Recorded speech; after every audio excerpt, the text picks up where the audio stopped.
વડનગર નગરપાલિકાની ચૂંટણીની પ્રક્રિયા વેગવંતી 7 વોર્ડની 28 બેઠકો માટે 82 ઉમેદવાર મેદાને। વડનગર નગરપાલિકાની રચના થતા હવે ચૂંટણીના બ્યુગલ વાગી ચૂક્યા છે, ત્યારે સમગ્ર વડનગરમાં ચૂંટણીનો માહોલ દિવસે દિવસે જામી રહ્યો છે।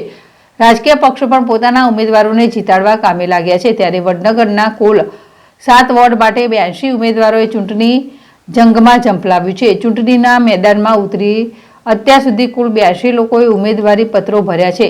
જો રાજકીય પક્ષની વાત કરવામાં આવે તો ભાજપ દ્વારા 28 ઉમેદવારોને મેન્ડેટ અપાયું છે, જ્યારે કોંગ્રેસ દ્વારા 20 ઉમેદવારોને મેન્ડેટ આપવામાં આવ્યા છે। કોંગ્રેસે 20 ઉમેદવારોને 5 વોર્ડમાં મેન્ડેટ આપ્યા છે, જ્યારે બીજા અને 7મા વોર્ડમાં કોઈ મેન્ડેટ આપ્યું નથી। મહત્વનું છે કે આજે ફોર્મ ચકાસણીનો છેલ્લો દિવસ છે, તેથી આજે સાંજ સુધી ઉમેદવારોની ફાઇનલ યાદી નક્કી થશે।